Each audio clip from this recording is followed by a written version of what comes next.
NBL Canada, get live!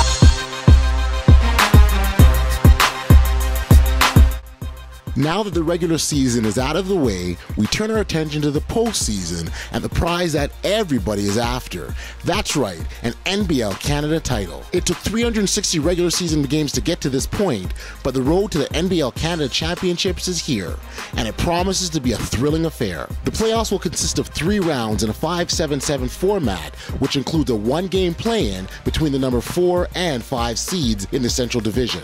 The winner of that game will be reseeded to the number 4 spot and face the Windsor Express, who finished number 1. So let's take a look.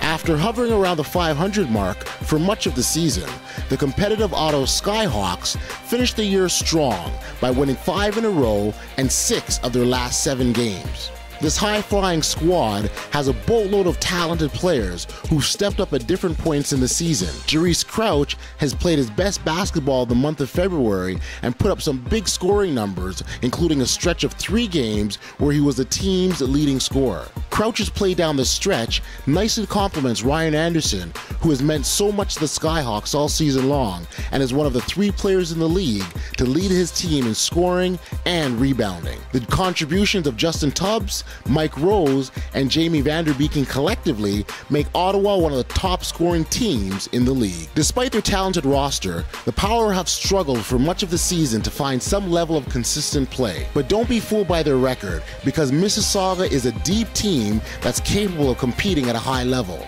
Although the Power rank near the bottom of the league in scoring, only putting up 96 points per game, they've eclipsed the 100-point plateau 6 out of their last 7 games down the stretch, including a monster 132-point explosion in a double overtime win on a shot by Juche Rocket. Morgan Lewis is a nightly highlight reel and leads the team in scoring, while Alex Superman Johnson has been a great floor general. A healthy Bo Harris and Mark Gomilia are huge for the Power and will help make this 1-game play-in matchup very intriguing.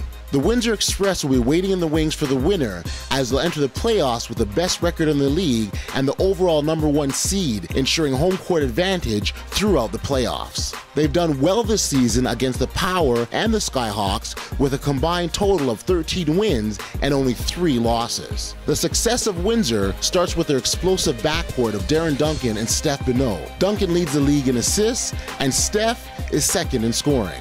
Their supporting cast includes the likes of all-star Chris Commons, who chips in with 18 points per game. Kevin Loisel brings instant energy off the bench, and off-season acquisitions of Quinnell Brown and Papa Opong have proven big for the Express and instrumental in them setting an NBL Canada record of 12 consecutive wins. The Express have made their intentions pretty clear that they want to steamroll through the competition all the way to the championship. The A's established themselves as a legit contender out the gate when they claimed the top spot in the Central Division in the earlier part of the season. They sustained a few injuries and faltered a bit, losing their top spot and dropping to as low as 3rd place, but first was always in their agenda. They come in as the number 2 seed and are a very dangerous team from downtown and are almost unbeatable when their shots are dropping.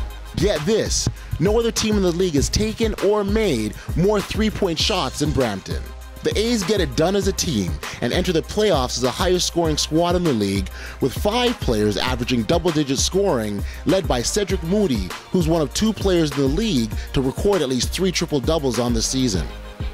For the first time in the history of the franchise, Michael Ray Richardson and the London Lightning will not have home court advantage throughout the playoffs, which is unlike we've been used to seeing in the past. The record may suggest that they enter the postseason as the underdogs, but the Lightning currently have 2 championship banners that suggest otherwise. While the all-around play of Garrett Williamson has been huge for them this year, the Lightning as a team down the stretch has forced opponents to shoot 30% from 3, turn the ball over 19 times a game, and average less than 100 points per contest. Defense in the playoffs will be key, and the Lightning have certainly shown that they can bring the necessary intensity to be successful. There's no question that if London is able to strike 3 times for another championship, the 2013-2014 season would have been their toughest title defense to date. Let's slide over to the Atlantic Division and see what's happening over there. The St. John Millrats head into the playoffs as the division leaders, and this seems almost improbable when you consider the key injuries they suffered down the stretch. However, the Mill Rats continued to fight through adversity and won 3 important games at the tail end of the season, including an unlikely road win against the Windsor Express that at one point saw them dress only 5 players. The Port City squad are led by MVP candidate Anthony Anderson, who's the heart and soul of this team, and is responsible for 4 of the league's top scoring outputs this season, including a couple of 40-point explosions. As a team, the Mill Rats rank 2nd in points scored and number 1 in field goal percentage this season, so opposing clubs are going to have their work cut out for them to try and stop them from putting points on the board.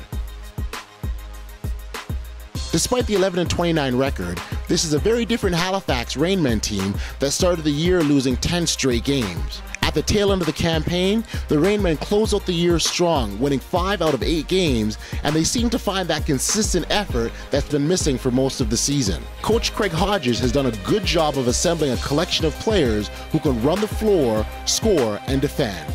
And now that the postseason is here, it's time for the Rainmen to be put to the ultimate test. They may have finished the year in 2nd place of the Atlantic, but the Island Storm legitimately were in the hunt for the division top spot for most of the season. The Storm are looking to make their way back to the finals, and although they racked up 4 consecutive road losses courtesy of a brutal road trip that saw them play 5 games in 6 nights at the end of the year, Coach Salerno and his squad managed to win their final game of the season and finished on a positive note. Antonio Ballard has had an amazing year and leads the team in scoring, double-doubles, and rebounding, making him a legit MVP contender. Mid-season acquisitions of Adrian Moss, Nick O'Corey, and Jeremy Williams have equipped the Storm to make that trip back to the finals to finish the job. The Miracles enter the postseason as a top offensive rebounding team in the league, and their obvious size at the front court presents all sorts of matchup problems for opposing teams. They are nicely complemented by the hot outside shooting of Johnny Mahane, who leads the league in 3-pointers made and ranks number 4 in scoring. The all-around play of Trayvon Lathan has also been big. Remember when I said there were at least 2 players with at least 3 triple-doubles this season? Well, Trayvon is the other guy. They're a tough team to score on, and the Moncton Miracles are sure to make it difficult for opposing squads to put points on the board. And there you have it. You're all set for NBL Canada's 2014 postseason. Be sure to visit nblcanada.ca to keep up with the latest postseason updates. I'm the odd man for NBL Canada Live, and that's how we ball. When I say how we, you say ball. That's how we, that's how we. When I say that's how we, you scream ball. That's how we.